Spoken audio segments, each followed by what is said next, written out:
Voice of the Whisper Wells. You never know when the abyss will swallow you whole. For me, it was the moment my family gathered around the dinner table, laughter bubbling over the meal like an overboiled pot. "You're going to disgrace us," my brother said, his scorn dripping like poison from his lips.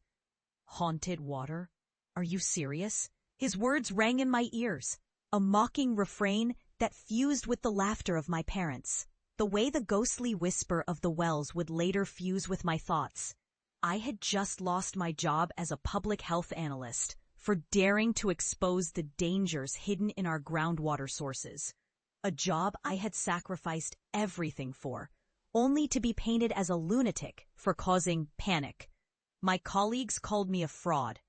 My supervisor claimed I faked data to validate my fears. I was a disgrace, nothing more. So when I decided to investigate the whisper wells, those cursed springs said to drive listeners mad with their whispers, I didn't expect support. But I didn't expect such venom either. The ridicule felt like a shroud, wrapping itself around me and squeezing, but I was determined to unearth the truth. I would expose the horrors lurking beneath the surface of our towns, the water that had turned so many to shadows, and I would do it alone if I had to. Days turned into weeks, and weeks into months, consumed by my obsession.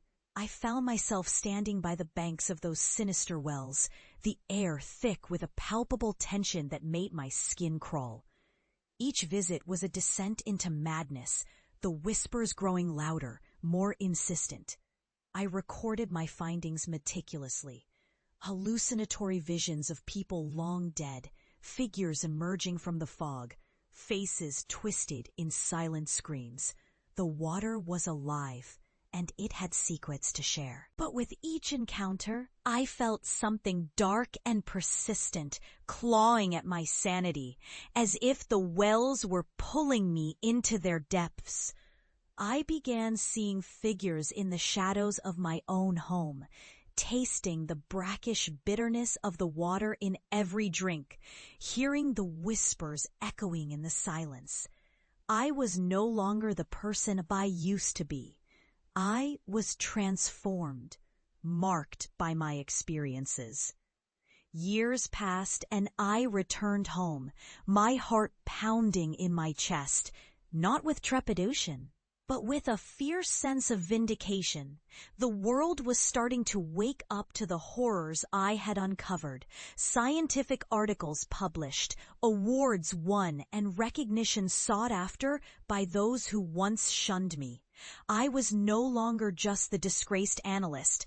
I was an expert in paranormal hydrotoxicity research, a name that now sent shivers down spines. But I was also burdened with the knowledge of what I had seen, what I had become. As I stepped into my childhood home, I felt the familiar weight of their stares, a mixture of disbelief and fear reflected in their eyes. My parents stood there, mouths agape, as I revealed my findings, hard data, collected with relentless precision, proving that the whisper wells were more than just folklore. They were a reality that could tear apart the very fabric of human consciousness. "Please," my father pleaded, "don't do this. You can't just throw this against the wall and expect us to swallow it. You're scaring everyone." But I could see it in their eyes, the dawning realization that the whispers I had been hearing were real, that I had returned not as a failure, but as a harbinger of truth. And then it happened.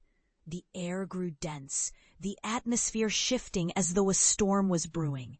The lights flickered violently, plunging us into shadows, and the whispers grew louder, echoing around us. A cacophony of voices, ancient and sorrowful.